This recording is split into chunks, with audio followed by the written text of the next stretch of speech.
I spent part of last transfer special discussing the need for not needing a centre-back. I now wish I'd got a centre-back. Alfie Dorrington, probably our best centre-back, is injured for 5 to 8 months. Yeah, his season might be over before it's begun. Yes, folks, how is it going? And a warm welcome back. It's Park to Prem. It's the start of season number 10 today. Community Shield and our first game in our brand new stadium, which still doesn't have a name. Yeah, if you missed it, last episode on Friday went up later than usual due to all the FM25 news that came out. If you want to go over there and vote on the stadium name, go do so down in the comments. I'm going to give you guys a few more days to put in some votes. So if you go to that last video, look in the comments. If there's names that you like the look of, give those ones thumbs up. The most liked comment with a name for the stadium is the name we're going to go with. Anyway, of course, last episode we had a transfer special that didn't really feel all that special. We let go of fan favourite Rashid Mohammed, which is a little bit of a shame. We did bring in Chris Barrett as a striking option. Really like the look of the 21-year-old here. Decent goal-scoring record for England. He's left-footed, which I think is a nice Brucey bonus. And, well, you can see here, in terms of other transfers going on, I've just been loaning out a load of the reserve players. In fact, actually, if we now look at the under-21s team, it is very much on the kind of smaller side. There's a few players that I've loaned out here that could still be useful players down the line. As for the under-18s, there is a few more players here. Sam Muscat, who we got in our last youth intake, definitely the pick of the bunch. I feel like he could end up being a good little striker for us. And whilst I would like the under-21 team to be a little bit bigger, given the current financial restraints that we kind of face, I can't really do a great deal of that. We are very much up against our wage budget, which is one of the lowest in the Premier League. Gonna hope that changes over the course of this season now that we're in our new stadium. And it does go without saying that given the fact that FM25 is now not coming out, the Wanderers save can go on that little bit longer. So when the Alfie Dorrington injury happened, I did think, right, I need to find a centre-back out there. I went out and looked at centre-backs. There was not many options. I might have landed on a player to sign. That player is Ronnie Edwards, 30 years old, transfer value of £14 million, really bringing him in to be a depth centre-back option. He can play defensive mid, which is useful, and he's an affordable player who I feel like in an emergency can play centre-back. Of course, we play with ball-playing defenders. He's not the quickest player, he's not the best in the air, but in terms of just having an extra body at the back, I feel like he is the best centre-back option out there. I mean, it's not exactly like we're short on centre-backs, but with Dorrington out, definitely needed a little more depth. And if you were wondering, I did have a look through all these different centre-back options. You can see there's players like Harwood Bellis who was available, but £33 million for a man who turns 32 this year just didn't feel like a wise investment. Branthwaite, another player who turns 32 in the very near future that I just didn't feel like was worth the £47 million I'd have to pay. Ronnie Edwards, definitely not quite as good, although when you look at things here, really, it's only the aerial deficiency. There's the difference between he and Branthwaite. But bear in mind, he's coming in for £14 million. It just feels like the best option out there. Now, sadly, we have got a couple of other injuries going on at the moment. Gavin Wallace at left-back is out injured. A little bit of a shame, although I do feel like of all the positions in the team where we have depth, left-back is perhaps the best place to get an injury. Benito Lloyd-Weston is going to be the man who comes in to play left-back. Arguably, he is just kind of better than Wallace anyway. And perhaps of all the absentees to start the season, the most frustrating one, Caleb Anson. The 27-year-old has been called up by Italy for the bloody Olympics. Yeah, he's never played for Italy at senior level. They've decided they want him for the Olympics, which means Josh Griffiths is my goalkeeper for the Community Shield against Arsenal. An Arsenal team that, just as a little reminder, I turned down going to in the summer. They offered me a job interview at the very least. They've just had Pep Guardiola appointed as manager. They've won the Premier League the last 2 years. I don't have a good record against them either. Now, ordinarily in the first episode of the season, I do a squad rundown, but this season 10 sees only one new face in the team in Barrett, and he's a straight swap with Rashid Mohammed, who of course has moved on. I think Barrett is going to be our starting striker option on the left-hand side, and with Sheldon now moving over onto the right, I'm going to try him out as a pressing forward. We did try Sheldon as a complete forward for the last couple of years, and to be fair, he did okay in this role, but Rashid Mohammed really shone as a pressing forward, and I kind of want to see how Sheldon might function on the right-hand side. As for Barrett, has got a decent passing vision and flair, to be fair, from a more creative point of view, But to the start of the year at least, I am going to play him at pressing forward as well. Now, of course, at the back, we are going to be without Dorrington for a very long time. And whilst I'm looking to sign Edwards, I don't know if he's going to be our go-to centre-back options. I feel like there's going to be a little bit of a battle for the left centre-back position. And the two contenders are Tom McGarry here, the 23-year-old who was a really useful depth player last year, played plenty of games for us, and despite not being the best player in the air, a good little defender. I suppose when you play a free at the back, especially in those wider areas, maybe the aerial ability matters that little bit less. The alternative to McGarry would be Bright Arian B. The 30-year-old once upon a time was our star man. Safe to say now he has dropped a little bit compared in standard to the rest of our team. And when you look at things here, I think it's safe to say McGarry is just that little bit better. It feels weird starting the season not with a league game, but with a game at Wembley. But you know what? We're in the Community Shield. It's a chance at silverware of sorts. Given the injuries we've got at the back and Griffiths in goal, I'm going to be honest, I'm a little bit pessimistic for things today. Arsenal are the much better team. But you know what? In terms of just building up a little bit of momentum, you know, getting a good solid footing to start the year, a win here would be a great way to open up the season. A couple of years ago, we finished 3 points off Arsenal, who won the league. Last year, we were 10 points behind them. And whilst it's getting harder and harder to upgrade the squad, it's important to remember this is still a fairly young squad that we have that is getting better and better and maturing. I'd love to see us take the game to Arsenal today. Of course, Barrett playing at left striker for us. We signed him from Arsenal for £36 million. He joined Arsenal on a free from Man City. He is a player of undeniable quality. I would love him to score against his former club in this first game of the year. Okay, Ajaria on the near side with the throw into Hatwell. Inside, Barrett is there, lays it forward towards Ajaria. Doesn't quite work out. Saka now has the ball.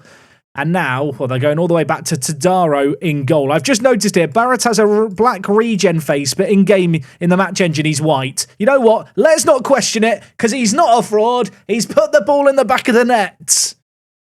Yeah, I didn't realise his regen face was incorrectly assigned. That's awkward. Tadaro played it out to Cabana, but we won the ball back here. Flood latching onto it, and Barrett, with his first chance, his first shot in Wanderers colours, gets one over on his former team. Okay, well, you know what? We have our noses ahead. Halfway through this first half, it's the dream start. It's the best possible start we could have hoped for. Now we've got to try and hold on to it. Markelov gives it back to Tadaro. Of course, Arsenal have already conceded one goal, giving the ball away a little like that, and Andy White's put the ball in the back of the net. It's a stupendous finishing off the post, and it is 2-0. Tadaro, again, getting the ball out from the back, gives it, like, loosely through the middle, latched onto by Flood, who gets another assist here, and Andy White...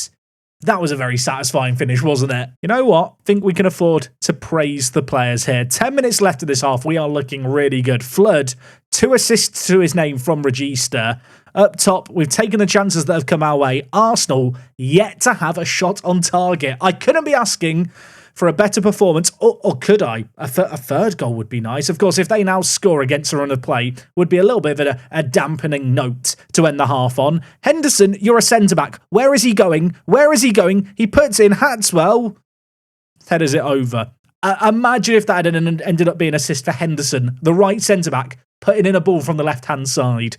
As it stands, it finishes 2-0 at the half. Going to tell the players I'm happy with what they've done so far. We need more of this level of performance in the second. That is what we are hoping to see here. Arsenal have been shut down in this one. Sheldon's had a quiet game today. I'm going to take him off. I'm going to bring in Bernard Brennan on the right-hand side. Lloyd Weston's been struggling a little at left wing-back. You know what? Gabadebo on newcomer, a man whose name I don't usher in that often to the first team, but we're going to give him a chance today. He has the pace, I think, to be a bit of a threat on off the bench. Hatswell looking a little worse for wear as well. You know what? McHugh, on you come. An hour played in this game, 2 goals to the good. We have been controlling this game ever since we got the goals. After a good start by Arsenal, the wind has been knocked out of their sails.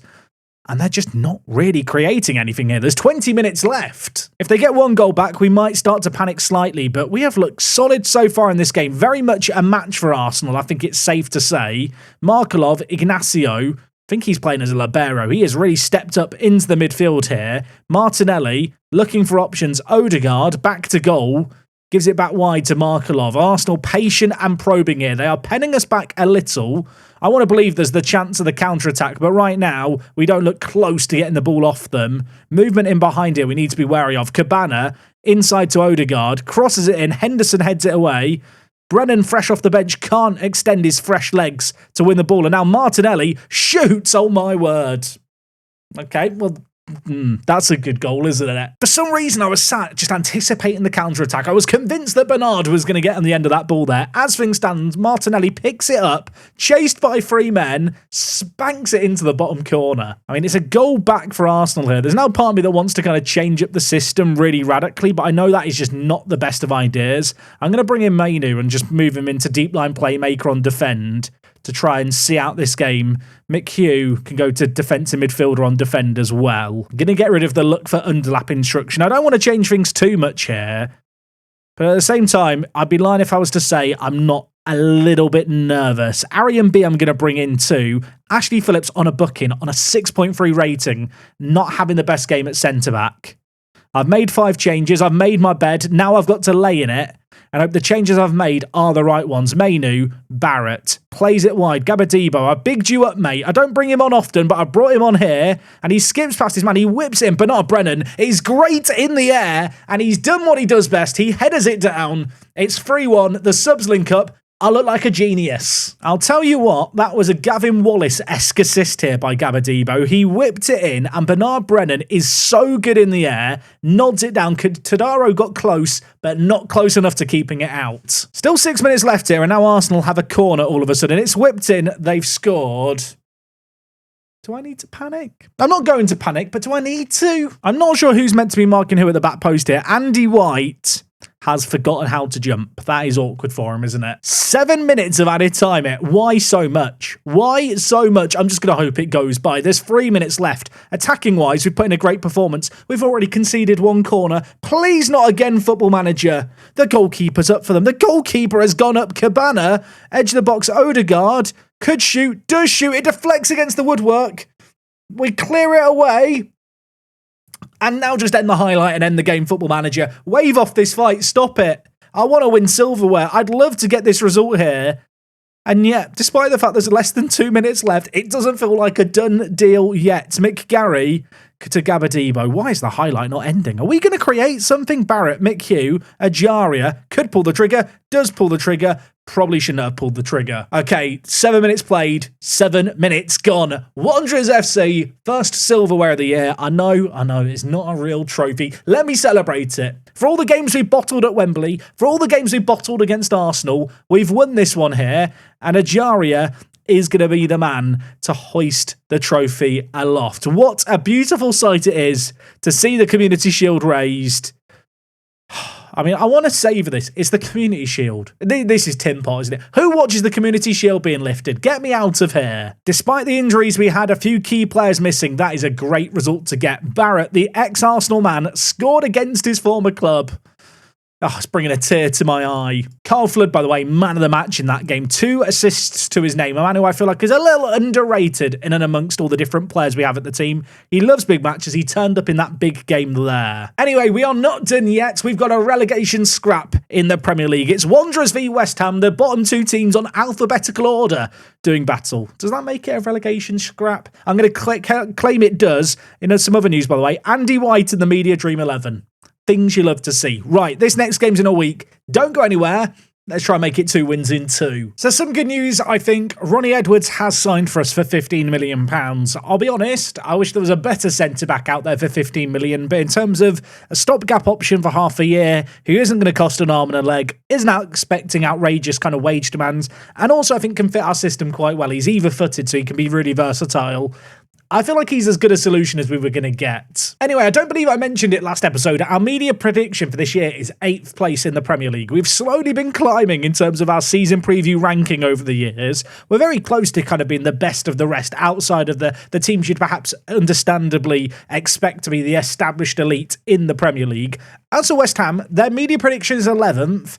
This isn't going to be an easy one, but do you know what? It is our first game at home in our new stadium, and I really, really want to do well in it. Sadly, as you can see here, Caleb Anson is away on international duty still. I've also noticed it, not registered Edwards. Sorry, Ronnie. Sorry, I'll get him registered now. Okay, Ronnie is registered. I don't think he actually makes the bench today. I feel like Mick Gary of our centre-back options is the man I want to persist with. Capped at England international level. Great determination. He can tackle. He can't really jump. He can't really header, at least at an elite Premier League level. But you know what? He's going to get some chances this year. In terms of the rest of the team, Griffiths is still in goal. And of course, Wallace is still out injured. Benito Lloyd-Weston at left-back has been attracting some interest. I actually rejected a bid of over £40 million from Dortmund. I don't feel like I can sell him. Starting 11 for today's game, though, not changed from the last one. I've got high expectations after that Arsenal game. Okay, first game in the new stadium. Moment of truth. How does our new stadium look? Look at it. Drink it in. There's a screen in the corner. The Wanderers faithful finally have a place to call home. The England flags are draped here, there, and everywhere. And, well, here is the team at West Ham we're taking on. They've got Cole Palmer in their team. Cole Palmer, not very good in FM24. I'm sure by FM26 they will have upgraded him. Okay, you know what? In this new stadium, I think it's important that we get off to the best possible start and win our first game. You know, get a win at home, make our mark, and hopefully get some really good gate receipts as well. That is the objective for today's opening game. Winning the first game of the season, I feel like, is always nice. Imagine if we go on a run of not winning in our home stadium, like, to start things. That would be horrific. Hopefully that isn't what's going to happen. As well, West Ham look to go long. Freitas, maraudering through the middle. Options in front. Cracks it against the post. Griffiths was never going to stop it, had it been on target. Good news for us, it wasn't on target. It hit the woodwork. That said, West Ham almost immediately on the offensive again. Stevens inside. Cole Palmer, edge of the box. The number 8 shoots. And that is another mad save by Griffiths. Shouted some words of encouragement at the players. Green happy smiley faces flooding the bottom. West Ham had a really good start to this game. That said, not a lot materialising in terms of chances. 10 minutes left of this first half. 2 shots on target. Nothing really happening so far in this game. 3 minutes of added time. 2 minutes of added time. Nothing is happening whatsoever. It's 0-0 at the break, and it has been an atrocious game of football. I'm sat thinking if I want to change anything tactically super early on. Carl Flood apparently hampered by injury. Kobe Mainu on you come. I'm not risking an injury early on in the season in this kind of game. I'm looking at the ratings of our strikers, and I'll be honest, they're not exactly inspiring. Andy White's been struggling. I think it's going to be Sheldon who I take off again here. Brennan scored on off the bench against Arsenal. Gonna hope he can repeat his heroics again here. Okay, West Ham looking to play the ball out from the back. Freitas has been a bit of a threat for us so far in this game, kind of charging through the middle of the pitch. On this occasion, he gives it. And, well, look, West Ham having a spell of possession here. But we've got the capability, I feel like, to win this ball and hit them on the break, perhaps. They are committing a lot of their midfielders up the pitch. It's maybe leaving some space in behind. Seaman for them gives it to Silla. Torn out at the back. We saw our goals against Arsenal come from just trying to play the ball out from the back like this and, well, Arsenal shooting themselves in the foot. On this occasion, though, West Ham actually knocked the ball around nicely, although Hatswell wins it, and now we're going to look to make something happen. Lloyd-Weston played through by Kobe Mainu. Options in the middle. Andy White is one of them. He bags his second goal of the season. It is a very good start to this second half. A goal ahead. Maybe just breathe a sigh of relief. I was nervous in this game. First half did not go to plan. We've changed things up. Benito Lloyd-Weston played in behind by one of the subs. And Andy White, look, he had the worst rating, I think, of all the outfield players, but he's so good, you got to keep him on in games like this. It's what we've done. He's rewarded the faith. We're a goal up in this game. West Ham have actually only had one shot on target in this game. It was that really nice save by Griffiths where he turned it round the post. That said, as this remains a one-goal game, I'm not going to get complacent, although we might be able to get a second goal sooner rather than later, because Mick Gary put in a great tackle. Lloyd-Weston is the man picking up the ball. He plays it in behind. Andy White scores. Is he onside? Is he onside? Benito Lloyd-Weston, I don't know if that was his intended pass there. No one else on the pitch saw this ball. Is it going to count? It is going to count, and it's 2 goals. What about this for a pass? Benito Lloyd-Weston, 3 players around him in West Ham colours, puts the ball in. I think it might have deflected. Don't care. Fell to Andy White, and it's 2. Okay, now I feel comfortable. There's 10 minutes left in this game. We've looked so much better in this half. Benito Lloyd-Weston with 2 assists to Andy White. Maybe one last highlight to end this game. Vargas in behind has ruined the clean sheet. West Ham score with 10 seconds left. It will only be a consolation. Full time in this game here. A happy hunting ground opening. at, well, the Wanderers Stadium, to be named something else in the very near future. Shame we couldn't get the clean sheet. Goal came out of nowhere at the end. But you know what? A win's a win. 3 points is 3 points. And whilst we're not towards the top of the table just yet, we've done what we needed to do today. Flood's injury, 4 to 5 days, not the end of the world, should be back for the Fulham game. Benito Lloyd-Weston, man of the match. Give that man a coconut. Give him some praise. Andy White with 2 goals. Not too bad either. Now, in terms of hopes, dreams, and expectations and all that good stuff for this year, I'm going to be honest, I'm not sure where they lie just yet. I feel like we're going to have to wait to see how this opening to the season goes. In terms of our opening to the season, until the month of October, I feel like, with the exception of the Tottenham game, a load of matches here that I really back us to do well in. Of course, we are going to be entering the Champions League. By next episode, we should have a good idea of the teams we're going to go up against. Gonna be honest, the injury to Alfie Dorrington is annoying. The fact that Caleb Anson has been at the Olympics is also annoying. Despite those 2 big misses, 2 great results today. Hopefully that is the taster for the season to come, and hopefully I'll see you tomorrow for more. Appreciate you guys watching. Tuesday, we're back. Same time and place as always. It's me, Jack, and I'll talk to you guys in a bit. I'm out.